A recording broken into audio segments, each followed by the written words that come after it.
ಲಂಚ ಲಂಚ ಲಂಚ ಹೌದು, ಪರಪ್ಪನ ಅಗ್ರಹಾರ ಜೈಲಲ್ಲಿ ಲಂಚ ಪಡೆದು ಐಷಾರಾಮಿ ವ್ಯವಸ್ಥೆ ಕಲ್ಪಿಸಿದ ಅಧಿಕಾರಿಗಳಿಗೆ ಈಗ ಒಂದು ಕಡೆ ಚಳಿ ಆರಂಭ ಆಗಿದೆ.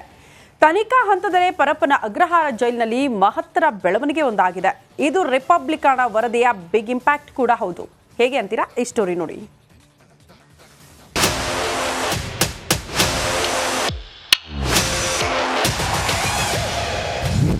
ಪರಪ್ಪನ ಅಗ್ರಹಾರದಿಂದ 1,000 ಕೈದಿಗಳು ಶಿಫ್ಟ್. ಇದು ರಿಪಬ್ಲಿಕ್ ಕನ್ನಡ ವರದಿಯ ಬಿಗ್ ಇಂಪ್ಯಾಕ್ಟ್. ಪರಪ್ಪನ ಅಗ್ರಹಾರ ಜೈಲು ಅಂತ ಹೇಳಿದ್ರೆ ದರ್ಶನ್ ಅಂತ ನೆನಪಾಗ್ತಾನೆ. ಇದಕ್ಕೆ ಪ್ರಮುಖ ಕಾರಣ ದಾಸ ರೌಡಿಗಳ ಜೊತೆ ಇರೋ ಫೋಟೋ ರಿಲೀಸ್ ಆಗಿದ್ದು. ಇದಾದ ಬಳಿಕ ರಿಪಬ್ಲಿಕ್ ಕನ್ನಡ ನಿರಂತರವಾಗಿ ಜೈಲಿನಲ್ಲಿ ನಡೆಯುತ್ತಿರುವ ಕರ್ಮಕಾಂಡಗಳ ಬಗ್ಗೆ ವರದಿ ಮಾಡಿದ್ದು.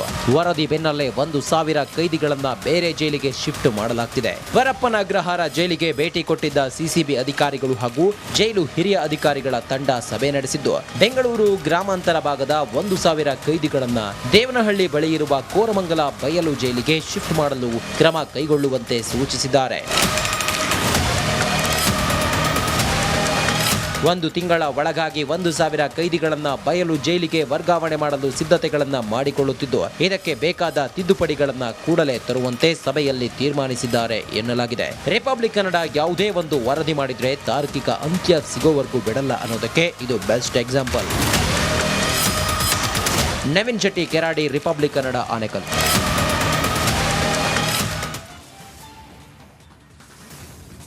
ರೇಣುಕಾ ಸ್ವಾಮಿಗೆ ಚಿತ್ರಹಿಂಸೆ ನೀಡಿ ಡಿ ಗ್ಯಾಂಗ್ ಮನಸೋ ಇಚ್ಛೆ ಥಳಿಸಿದ್ರು. ಬೆತ್ತದ ಕೋಲು ಮುರಿದು ಹೋಗುವಂತೆ ಹೊಡೆದಿದ್ರು. ಆದ್ರೆ ಇವರ ಕೈಗೆ ಪೊಲೀಸ್ ಲಾಠಿ ಹೇಗೆ ಸಿಕ್ತು ಅನ್ನೋ ಅನುಮಾನಕ್ಕೆ ಉತ್ತರ ಕೂಡ ಸಿಕ್ಕಿದೆ. ಈ ಕುರಿತ ಒಂದು ವರದಿ ಇಲ್ಲಿದೆ ನೋಡಿ.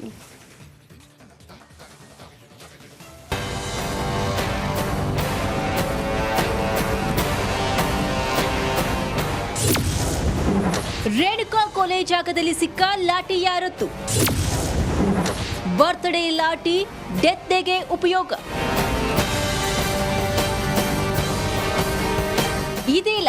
ಇದೇ ಲಾಠಿ ಮುರಿದು ಹೋಗುವಂತೆ ದರ್ಶನ್ ಅಂಡ್ ಗ್ಯಾಂಗ್ ರೇಣುಕಾ ಸ್ವಾಮಿಗೆ ಹೊಡೆದು ನರಳಾಡುವಂತೆ ಮಾಡಿದ್ರು. ರೇಣುಕಾ ಸಾವನ್ನಪ್ಪಿದ ಬಳಿಕ ಆ ಲಾಠಿಯನ್ನ ಅಲ್ಲೇ ಬಿಟ್ಟು ಆರೋಪಿಗಳು ಎಸ್ಕೇಪ್ ಆಗಿದ್ರು.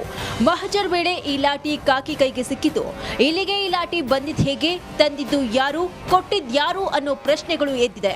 ಈ ಬಗ್ಗೆ ತನಿಖೆ ನಡೆಸಿದ ಪೊಲೀಸರಿಗೆ ವಿಚಿತ್ರ ಸತ್ಯ ಗೊತ್ತಾಗಿದೆ.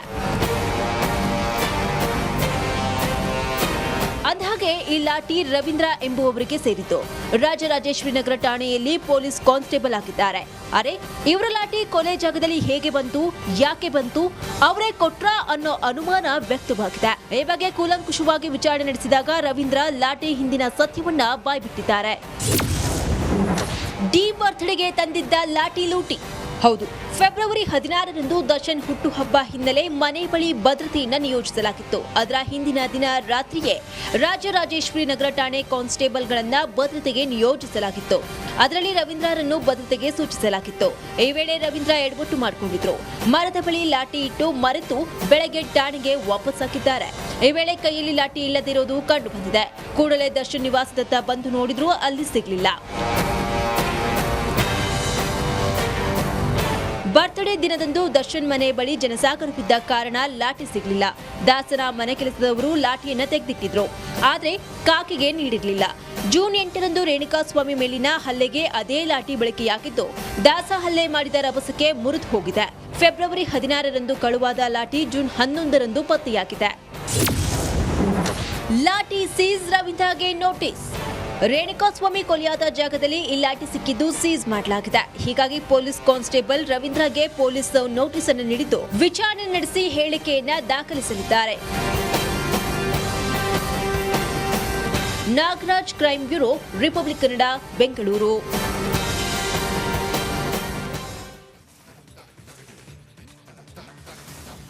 ಬೀದರ್ನಲ್ಲಿ ಯುವತಿ ರೇಪ್ ಅಂಡ್ ಮರ್ಡರ್ಗೆ ಭಾರಿ ಆಕ್ರೋಶ ವ್ಯಕ್ತವಾಗ್ತಾ ಇದೆ.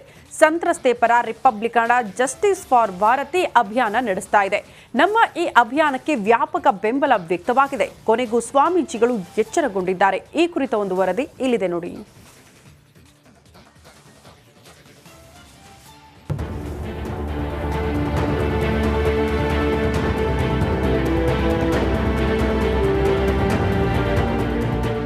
ಅಟ್ಟಹಾಸ.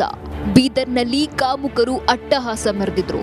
19 ವರ್ಷದ ಯುವತಿ ಮೇಲೆ ಕಾಮ ಕೀಚಕರು ಅತ್ಯಾಚಾರ ಎಸಗಿದ್ರು. ಸಂತ್ರಸ್ತೆ ಪರ ನ್ಯಾಯಕ್ಕಾಗಿ ನಿಮ್ಮ ರಿಪಬ್ಲಿಕ್ ಧ್ವನಿ ಎತ್ತಿದೆ. ಜಸ್ಟಿಸ್ ಫಾರ್ ಭಾರತಿ ಅಭಿಯಾನ ಕೈಗೊಂಡಿದೆ. ಈ ಮೂಲಕ ಸರ್ಕಾರ ಮಠಾಧೀಶರನ್ನ ಬಡಿದೆಬ್ಬಿಸೋ ಕೆಲಸ ಮಾಡಿದೆ.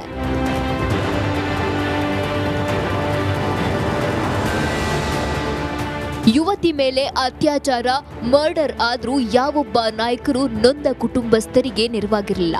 ಮಠಾಧೀಶರು ಈ ಕಡೆ ಮುಖನೂ ಮಾಡಿರಲಿಲ್ಲ.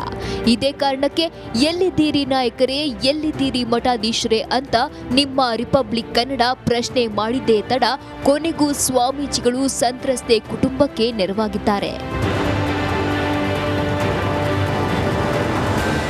ಹಾವೇರಿಯ ನಿಜಶರಣ ಅಂಬಿಕರ ಚೌಡಯ್ಯನವರ ಪೀಠಾಧ್ಯಕ್ಷ ಶಾಂತ ಭೀಷ್ಮ ಚೌಡಯ್ಯ ಶ್ರೀಗಳು ಸಂತ್ರಸ್ತೆ ಕುಟುಂಬಕ್ಕೆ ಧೈರ್ಯ ತುಂಬಿದ್ರು.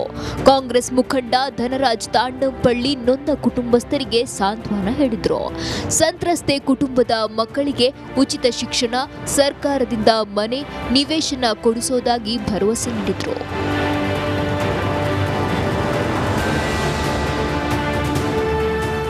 ನೊಂದ ಕುಟುಂಬಕ್ಕೆ ಸಿಎಂ ಸಿದ್ದರಾಮಯ್ಯ 50 ಲಕ್ಷ ರೂಪಾಯಿ ಪರಿಹಾರ ನೀಡಬೇಕು ಅಂತ ಕಾಂಗ್ರೆಸ್ ಮುಖಂಡ ಧನರಾಜ್ ತಾಂಡಂಪಳ್ಳಿ ಆಗ್ರಹಿಸಿದರು. ಸರ್ಕಾರ ವತಿಯಿಂದ ಅವ್ರಿಗೆ ಏನು ಸಕಲ ಸವಲತ್ತುಗಳು ಏನು ಬೇಕಾಗಿದೆ, ಅವ್ರು ಹೇಳ್ತಾ ಇದ್ರು ಮನೆ ಇಲ್ಲ ಅವ್ರಿಗೆ, ಪಾಪ ಮನೆ ಆಗಲಿ, ಮಕ್ಕಳಿಗೆ ಇದ್ದಂಥ 2 ಮಕ್ಕಳು ಇದೆ, 2 ಗಂಡಸು ಮಕ್ಕಳು, ಅವರಿಗೆ ಅತ್ಯುತ್ತಮ ಸ್ಥಾನದ ಇಂಜಿನಿಯರಿಂಗ್ ಸೀಟು ಇರ್ಬೋದು, ಏನೇ ಯಾವುದೇ ಸೀಟ್ ಇದ್ದರೂ ಕೂಡ ನಮ್ಮ ವತಿಯಿಂದ ಅವರಿಗೆ, ಸರ್ಕಾರ ವತಿಯಿಂದ ಅವರಿಗೆ ನಾನು ಕೆಲಸ ಅಂತ ಕೊಡೋಂಥ ಕೆಲಸ ಮಾಡ್ತೀವಿ. ಎಜುಕೇಷನ್ ಕಲಿಸ್ಬೇಕೆಂಬ ಕೆಲಸ ಮಾಡೋಂಥ ನಾವು ಮಾಡ್ತೀವಿ. ಇದಿಷ್ಟೇ ಅಲ್ಲ, ಕಾಂಗ್ರೆಸ್ ಮುಖಂಡ ಧನರಾಜ್ ತಾಂಡಂಪಳ್ಳಿ ರಿಪಬ್ಲಿಕ್ ಕನ್ನಡದ ಜಸ್ಟಿಸ್ ಫಾರ್ ಭಾರತಿ ಅಭಿಯಾನಕ್ಕೆ ಅಭಿನಂದಿಸಿದ್ರು. ಸರ್ಕಾರ ಹುಬ್ಬಳ್ಳಿಯ ನೇಹಾ ಹಿರೇಮಠ್ ಪ್ರಕರಣಕ್ಕೆ ತೋರಿದ ಆಸಕ್ತಿ ಬಸವ ಕಲ್ಯಾಣದಲ್ಲಿ ನಡೆದ ಈ ಪ್ರಕರಣಕ್ಕೆ ಯಾಕೆ ತೋರುತ್ತಿಲ್ಲ ಅನ್ನೋದೇ ರಿಪಬ್ಲಿಕ್ ಕನ್ನಡದ ಪ್ರಶ್ನೆ. ಮಲ್ಲಿಕಾರ್ಜುನ್ ಮರಕಳೆ, ರಿಪಬ್ಲಿಕ್ ಕನ್ನಡ, ಬೀದರ್. ವಾಲ್ಮೀಕಿ ಅಭಿವೃದ್ಧಿ ನಿಗಮದಲ್ಲಿ ಆಗಿರುವ ಹಗರಣದಲ್ಲಿ ನಾನು ಭಾಗಿಯಾಗಿಲ್ಲ, ನನಗೂ ಇದಕ್ಕೂ ಸಂಬಂಧವೇ ಇಲ್ಲ ಅಂತ ಹೇಳ್ತಿದ್ದ ನಾಗೇಂದ್ರನೇ ಇದರ ರೂವಾರಿಯಾಗಿದ್ದಾರೆ. ಹೀಗಂತ ಕೋರ್ಟ್ಗೆ ಚಾರ್ಜ್ ಶೀಟ್ ಕೂಡ ಸಲ್ಲಿಕೆಯಾಗಿದೆ. ಈ ಕುರಿತ ರಿಪೋರ್ಟ್ ಎಲ್ಲಿದೆ ನೋಡಿ. ಮಾಜಿ ಸಚಿವ ನಾಗೇಂದ್ರ ವಿರುದ್ಧ ಚಾರ್ಜ್ ಶೀಟ್ ಸಲ್ಲಿಕೆ.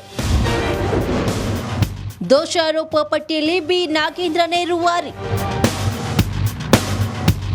ಕಾಂಗ್ರೆಸ್ ಸರ್ಕಾರವನ್ನೇ ಅಲುಗಾಡಿಸಿದ ವಾಲ್ಮೀಕಿ ಅಭಿವೃದ್ಧಿ ನಿಗಮ ಹಗರಣ ಸಂಬಂಧ ಚಾರ್ಜ್ ಶೀಟ್ ಸಲ್ಲಿಕೆಯಾಗಿದೆ. ಈ ಹಗರಣದಲ್ಲಿ ನಾನು ಭಾಗಿಯಾಗೇ ಇಲ್ಲ, ಈ ಹಗರಣಕ್ಕೂ ನನಗೂ ಯಾವುದೇ ಸಂಬಂಧವಿಲ್ಲ ಅಂತ ಹೇಳಿಕೊಂಡಿದ್ದ ನಾಗೇಂದ್ರನೇ ಈ ಹಗರಣದ ರೂವಾರಿ ಅಂತ ದೋಷಾರೋಪ ಪಟ್ಟಿಯಲ್ಲಿ ಉಲ್ಲೇಖಿಸಲಾಗಿದೆ. ವಾಲ್ಮೀಕಿ ಹಗರಣ ಕೇಸ್ನಲ್ಲಿ ಬಂಧನವಾಗಿರುವ ನಾಗೇಂದ್ರ ವಿರುದ್ಧ ಚಾರ್ಜ್ ಶೀಟ್ ಸಲ್ಲಿಕೆಯಾಗಿದೆ. 82ನೇ ಜನಪ್ರತಿನಿಧಿಗಳ ವಿಶೇಷ ನ್ಯಾಯಾಲಯಕ್ಕೆ ಇಡಿ ಅಧಿಕಾರಿಗಳು ಚಾರ್ಜ್ ಶೀಟ್ ಅನ್ನು ಸಲ್ಲಿಸಿದ್ದಾರೆ. ಇದರಲ್ಲಿ ಚುನಾವಣೆಗೆ ಹಣ ಬಳಕೆ ಸೇರಿದಂತೆ ಹಲವು ವಿಚಾರಗಳನ್ನು ಉಲ್ಲೇಖಿಸಲಾಗಿದೆ. ದೋಷಾರೋಪ ಪಟ್ಟಿಯಲ್ಲಿ ಲೋಕಸಭಾ ಚುನಾವಣೆಗೆ 21 ಕೋಟಿ ಬಳಕೆಯಾಗಿರುವ ಬಗ್ಗೆ ಇಡಿ ಅಧಿಕಾರಿಗಳು ಉಲ್ಲೇಖವನ್ನು ಮಾಡಿದ್ದಾರೆ.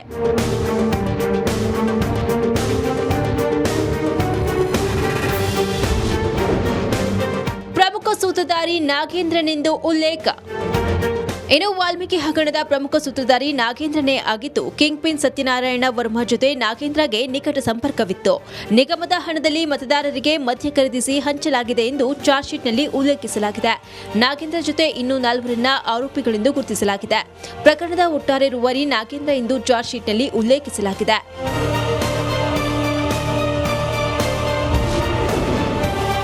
ಗುರುವಾರ ಬಿ ನಾಗೇಂದ್ರ ಜಾಮೀನು ಅರ್ಜಿ ವಿಚಾರಣೆ. ಇತ್ತ ಕೋರ್ಟ್ಗೆ ಚಾರ್ಜ್ ಶೀಟ್ ಸಲ್ಲಿಕೆಯಾಗಿದ್ದು, ಗುರುವಾರ ಜಾಮೀನು ಅರ್ಜಿ ಸಲ್ಲಿಸಲು ಸಿದ್ಧತೆಯನ್ನು ನಡೆಸಲಾಗಿದೆ. ಕೋರ್ಟ್ನಲ್ಲಿ ಇವರಿಗೆ ಬೇಲ್ ಸಿಗುತ್ತಾ ಇಲ್ವಾ ಅನ್ನೋದನ್ನ ಕಾದ್ ನೋಡಬೇಕಿದೆ.